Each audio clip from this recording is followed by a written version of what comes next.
सुप्रभात बच्चों।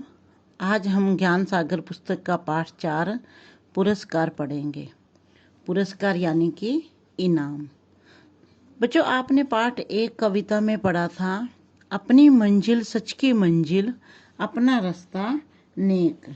यानी कि हमारी जो मंजिल है वह हमें सच्चाई और ईमानदारी के नेक रास्ते पर चलते हुए प्राप्त होती है। तो इसी तरह से इस पाठ में भी बच्चों सत्यपाल नामक बच्चे की ईमानदारी और सच्चाई को दर्शाया गया है कि किस तरह से उसने इतनी मुश्किल परिस्थितियों में भी हमेशा सच बोलने का संकल्प लिया और इनाम को प्राप्त किया। देखिए, पाठ है, रामनगर एक सुंदर शहर है। वह चारों तरफ से पहाड़ियों से घिरा हुआ है। रामनगर जो शहर है वो पहाड़ियों से घिरा हुआ है और उसमें बालक बालिकाओं के 10 विद्यालय हैं। वे सभी आपस में मिलजुल कर काम करते हैं और प्रत्येक वर्ष वे मिलकर पुरस्कार वितरण होता है बेटे, बांटना, उत्सव मनाते हैं।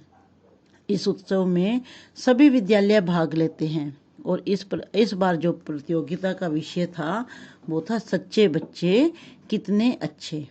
आज उसी प्रतियोगिता का परिणाम सुनाया जाएगा। सर्वाधिक यानी कि सबसे अधिक अंक पाने वाले छात्र छात्राओं को पुरस्कार भी दिए जाएंगे।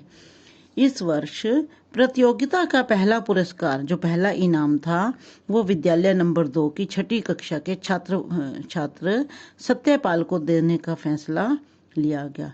जलसे में हेड मास्टर साहब ने सत्यपाल की सच्चाई की घटना सुनाई। तो वो सच्चाई की घटना को किस प्रकार से सुना रहे हैं कि सत्यपाल जो है वो एक गरीब लड़का है और उसके माता पिता इस दुनिया में नहीं है। वह अपने घर का गुजारा अखबार बेचकर करता है, क्योंकि उसके घर में उसकी बूढ़ी दादी और छोटी बहन है और कोई भी कमाने वाला नहीं है। इसलिए सत्यपाल को जो भी पैसे मिलते हैं अखबार बेचकर, वो उसे घर का खर्च चलाता है। तो एक दिन की क्या बात है कि एक दिन बहुत ज़्यादा बारिश हो रही थी और सत्यपाल जो था वो शाम को अखबार बेच रहा था। तो संयोगवश क्या हुआ, उस दिन सड़क पर कीचड़ हो गया बारिश होने से और अभी भी बूंदाबांदी चल रही थी और वह पटरी पर बैठकर अखबार बेच रहा था।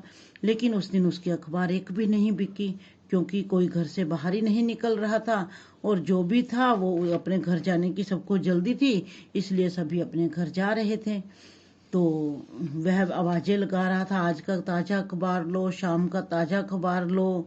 तो इस तरह से वहां से उसका दोस्त जो है चंचल गया। चंचल जो थे उसके हाथ खाली थे और उसकी जेबें भरी हुई थी, यानी कि उसके जो सारे अखबार थे वो बिक चुके थे। तो सत्यपाल उसको देखकर हैरान था। तो चंचल ने सत्यपाल को क्या कहा कि इस तरह से तुम अगर बैठे रहोगे तो तुम्हारी एक भी अखबार रात तक नहीं बिकेगी। तुम ऐसे करो, 2-4 चटपटी खबरें जोर जोर से दोहराओ, जैसे बैंक में सनसनीखेज डकैती, तो चोर रंगे हाथ पकड़े गए, फिर देखो तुम्हारे अखबार कैसे बिकते हैं। लेकिन सत्यपाल ने कहा कि ऐसी बड़ी खबर तो आज के अखबार में है ही नहीं। तो चंचल ने कहा, अरे बड़ी खबर नहीं है तो छोटी खबर तो है, छोटी खबर को ही तुम नमक मिर्च लगाकर उसे बहुत बड़ा बना दो। तो आजकल देखते भी हो बेटे कि अखबारों में, विज्ञापन में या जो भी आता है तो किस तरह से उसे बढ़ा चढ़ा कर बताया जाता है। तो चंचल ने भी यही कहा कि छोटी छोटी बातों को तुम इस तरह से बढ़ा बढ़ा कर कहो, परंतु सत्यपाल ने ऐसा करने से मना कर दिया। क्यों मना कर दिया? उसने कहा, मैंने तो विद्यालय में सच बोलने का कसम खाई है, मैंने तो विद्यालय में सच के रास्ते पर चलने का प्रण लिया है। तुम्हारा जो बताया हुआ उपाय है वह बिल्कुल झूठ है, इसलिए मैं ऐसा कभी भी नहीं करूँगा। तो जब उसने ये बात कही तो सत्यपाल और उनकी जो सारी बातें थे वो उनके शिक्षक सुन रहे थे। तो उनको सत्यपाल की सच्चाई को देखकर वे गदगद हो उठे, यानी कि बहुत ज़्यादा प्रसन्न हो गए, खुश हो गए। उनकी खुशी का ठिकाना न रहा। उन्होंने सत्यपाल की पीठ ठोंकी पीठ ठोंकी, उन्होंने शाबाशी दी और कहा कि तुम्हारी सच्चाई से मुझे बहुत प्रसन्नता हुई है। आज के बाद तुम्हें अखबार बेचने के लिए दौड़ धूप नहीं करनी पड़ेगी, यानी कोई मेहनत नहीं करनी पड़ेगी। मैं तुम्हें विद्यालय की तरफ से 1000 रुपये मासिक छात्रवृत्ति दिलवाऊंगा, छात्रवृत्ति यानी कि वजीफा दिलवाऊंगा।